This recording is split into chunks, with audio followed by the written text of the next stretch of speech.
Rabo.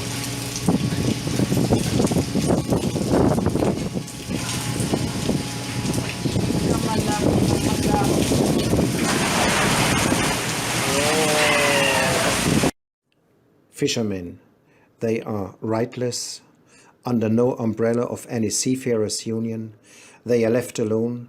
They are hidden somewhere on their vessels on the high seas in the fishing grounds.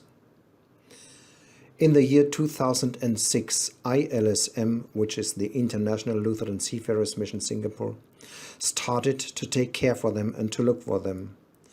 At the birth of Jurong Fishery Port, the first shelter was set up 2013.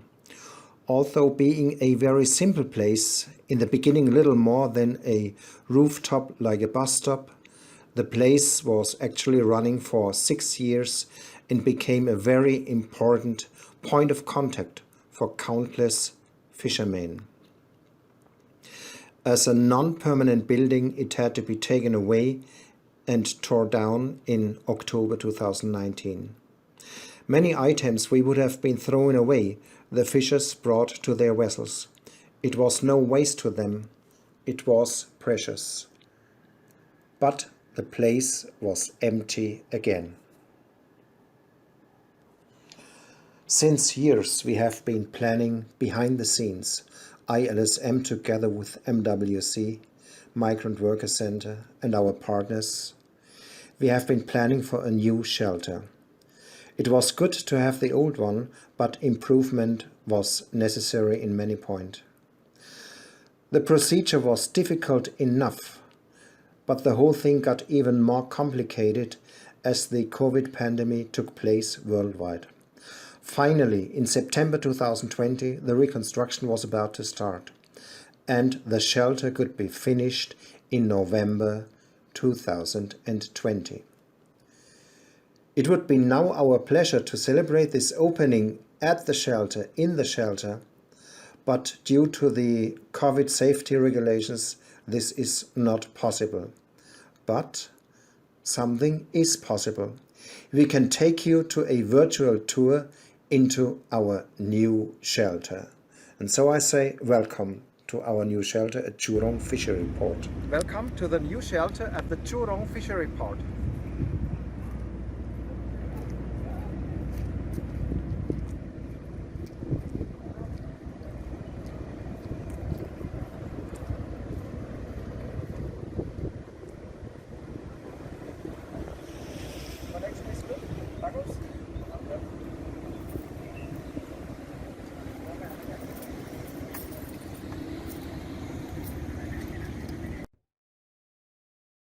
Okay, the door is open, we go inside. And the first impression to those who know the old shelter, the new one is much bigger and we really have a lot of space for our visitors. Just yesterday the flooring came inside.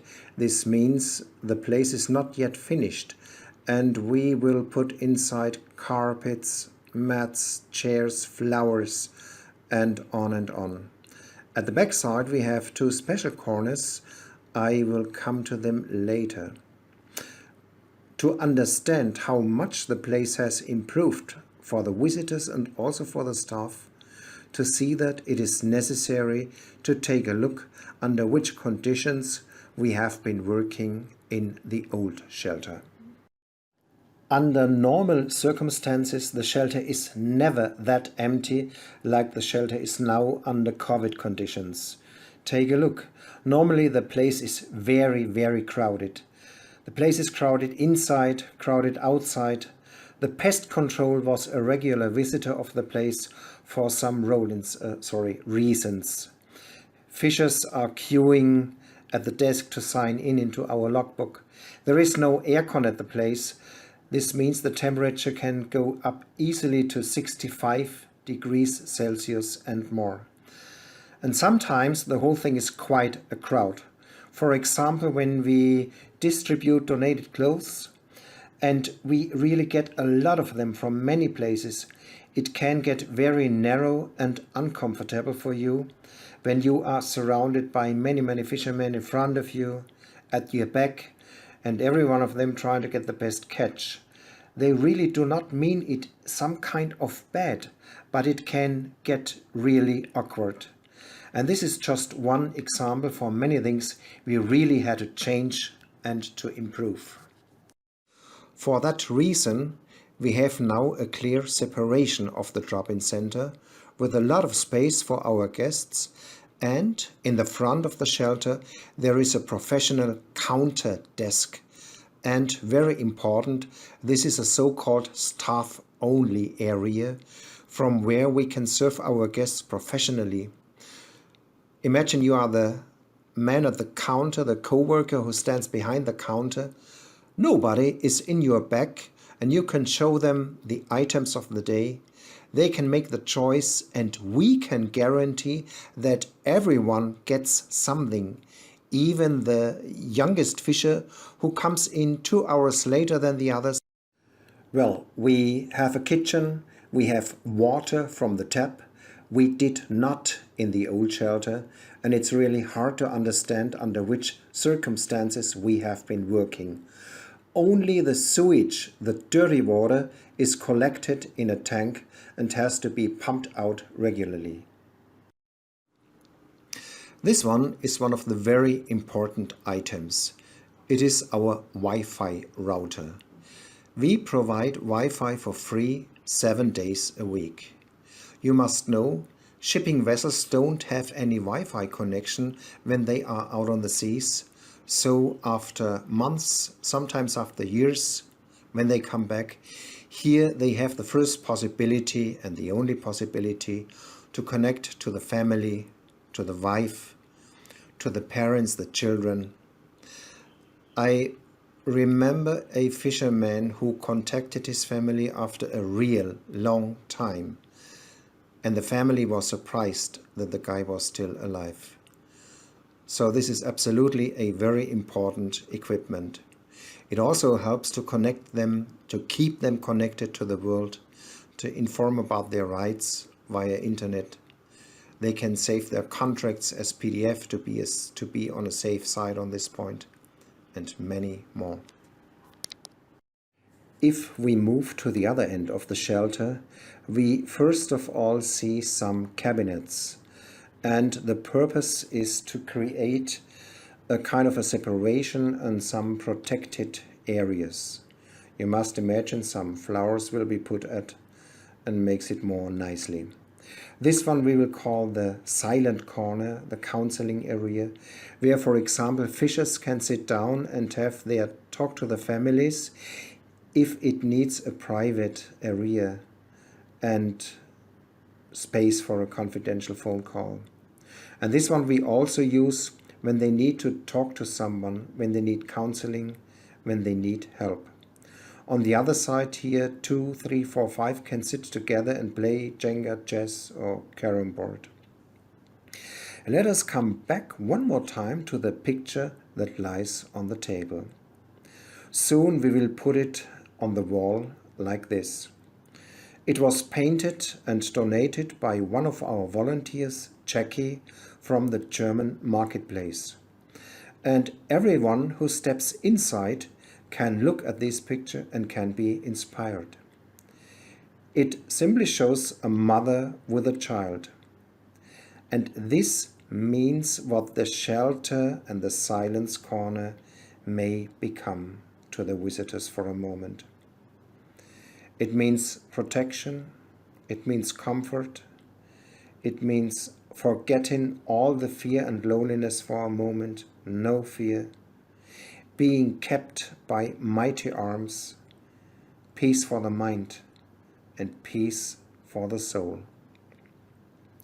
We Christians, of course, see the two halos, one on the mother and the other one on the child. So we recognize in this picture our Savior, Jesus Christ. Let me come back to the question, why do we as International Lutheran Seafarers Mission take care for fishermen? Why do we collect clothes? Why do we celebrate with them? Why do we tell them, for example, if you are in serious trouble, ask for help? Why do we stand up for fishermen? In October 2019, there was the worldwide ICMA conference in Kaohsiung, Taiwan. ICMA, this is the International Christian Maritime Association, and more than 250 delegates worldwide came together. And at this conference, I had the privilege to highlight our point of view on that issue.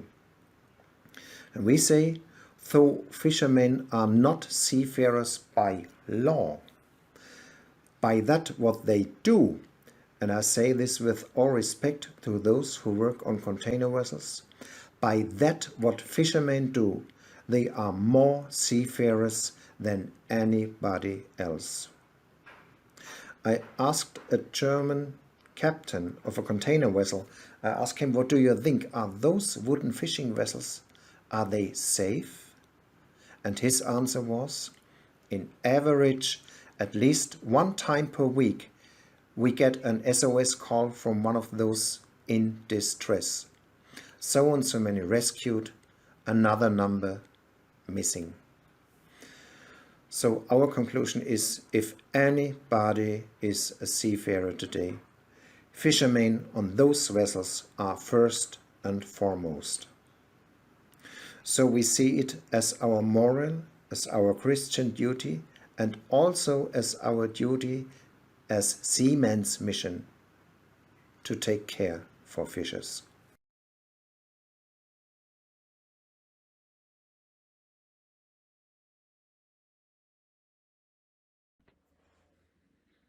This is Jason Zeidema of the International Christian Maritime Association. We're a worldwide association of seafarers and fishers' welfare organizations in hundreds of ports around the world. I'm so pleased to be asked to send this message of congratulations as you complete work on fitting out the new Fishers Welfare Building in Jurong Port. I wish you all the best in this work, and it's wonderful to know that you have a facility that can better serve fishers in your area. 2020 has been a very challenging year for the service of fishers and seafarers in ports around the world. There's been no port, no country spared from the problems associated with the COVID-19 pandemic. This pandemic has impacted seafarers, impacted fishers. Many have had much longer contracts. Many have had much more complications when coming into ports, not being able to have shore leave as they did in the past. Many others have challenges trying to get back on board and are finding that getting a new contract is very difficult. And so the fact that you're caring for fishers in the middle of this pandemic is so real, is so good. I pray that your work going forward might be blessed. Thank you for working in partnership with the other ICMA societies where you are and around the world. This partnership speaks volumes in a world that is divided. No doubt, one of the big themes of this year has been social isolation. We've been kept distant from each other. And so your type of mission, a mission to fishers, is about reconnecting people who have been isolated from each other. No doubt the life of seafarers and fishers is by its very nature isolating, already living so many months out at sea. They knew isolation before many of the rest of us knew isolation in terms of the pandemic this year. And so I hope that your Seafarers Center, your ministry to fishers, might be a beacon of light and hope when life is very challenging for certain of these fishers. Thank you for your work, and thank you for working in partnership with other societies around the world.